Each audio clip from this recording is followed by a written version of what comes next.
नमस्कार। आप देख रहे हैं खबर प्रधान और मैं हूं संगीता श्रीवास्तव। देखिए, पहलगाम हमले के बाद जब गृहमंत्री अमित शाह ने पाकिस्तानियों को देश निकाला दिया तो इतने लोगों की भीड़ देखकर एक नहीं, इससे जुड़ी कई समस्याएं सामने दिखाई पड़ने लगी। लोगों को समझ में आया कि क्यों पाकिस्तान टीम के हारने पर भारत में दंगे होते हैं। ये वीडियो भी कल से खूब वायरल हो रहा है, जिसमें ये महिला रेलवे स्टेशन पर लगे पाकिस्तान के झंडे को निकाल रही है, जिससे पूछा जा रहा है कि क्या तुम पाकिस्तान से हो? जवाब देते नहीं बन रहा। एक ऐसा ही वीडियो ट्रेन का था जिसमें एक मुस्लिम महिला बिना टिकट के एसी कंपार्टमेंट में बैठी थी। टिकट मांगने पर बहस करने लगी। लेकिन अब एक बड़ा अपडेट है, वो ये कि हिंदुओं के निर्मम नरसंहार के बाद विश्व हिंदू परिषद ने अब सरकार से मांग रखी है कि एनआरसी का काम जल्द से जल्द शुरू किया जाए और पाकिस्तान के अवैध घुसपैठियों को, स्लीपर सेलों को देश के बाहर खदेड़ दिया जाए। विश्व हिंदू परिषद के केंद्रीय संयुक्त महामंत्री डॉक्टर सुरेंद्र जैन ने कहा है कि इस बारे में सरकार को गंभीरता से विचार करना चाहिए और कठोर से कठोर कदम उठाए जाने चाहिए। इन लोगों की भरमार है देश में और इनकी वजह से कई राष्ट्र विरोधी षड्यंत्र भी होते हैं जो दशकों से देश की जड़ों को खोखला करते जा रहे हैं। अमित शाह के पाकिस्तान वापस भेजे जाने के आदेश के बाद अटारी बॉर्डर पर ऐसी लाखों महिलाएं सामने आई जो ये कह कहकर रो रही थी कि उनके शौहर पाकिस्तानी मुसलमान हैं और वहीं के पासपोर्टधारी भी हैं, लेकिन वो महिलाएं और उनके बच्चे भारत के नागरिक हैं। भाई कैसे? जब पति पाकिस्तानी है तो बच्चे यहाँ कैसे रह रहे हैं? और आप सोचिए कितनी लंबी और दूरदर्शिता से ये साजिश चल रही है, ना जाने कब से। और इन्हें अनपढ़ और जाहिल बोलते हैं हम। और ये बॉर्डर से आना जाना कब से कैसे चल रहा है। ऐसे हजारों और भी मामले हैं जिसमें भारतीय मुस्लिम महिलाओं ने किसी पाकिस्तानी से शादी की और खुद भी पाकिस्तान की नागरिकता ली, लेकिन बच्चों को भारत की नागरिकता दिलाई। सबके आधार कार्ड बन गए, राशन कार्ड बन गए, बीपीएल, आवास योजना, मकान, इलाज मुफ्त, हर चीज के लिए मुफ्त कार्ड बन गए। भाई अजब खेल चल रहा है देश में। ये सब घपला घोटाला ना जाने कब से चल रहा है। इसमें सिर्फ पाकिस्तानी मुसलमान दोषी नहीं है, सबसे भ्रष्ट है हमारे यहाँ का सिस्टम को चलाने वाले कुछ रिश्वतखोर अधिकारी कर्मचारी जो चंद रुपयों के खातिर देश को भी गिरवी रख देते हैं।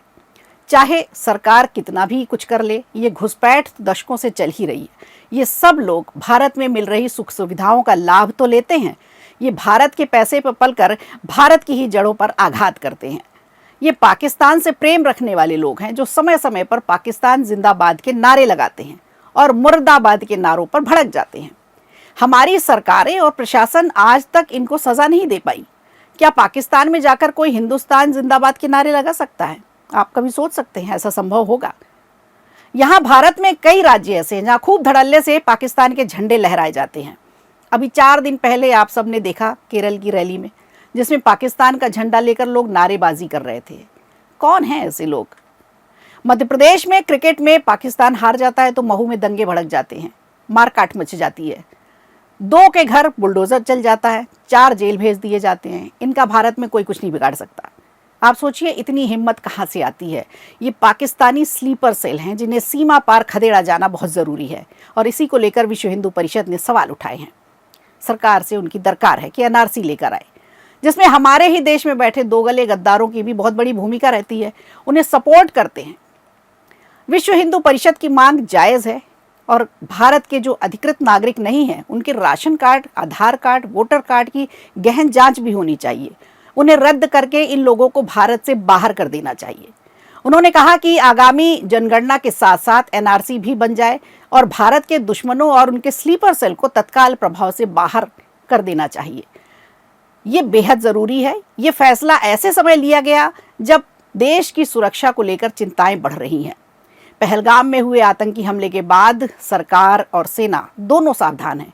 ऐसे में गोला बारूद की फैक्ट्री में उत्पादन बढ़ाना ज़रूरी है ताकि सेना को किसी भी हालात से निपटने के लिए तैयार रखा जा सके। अब समय आ गया है जो भी भारत विरोधी गतिविधियों में शामिल है उन्हें भारत से बाहर किया जाए।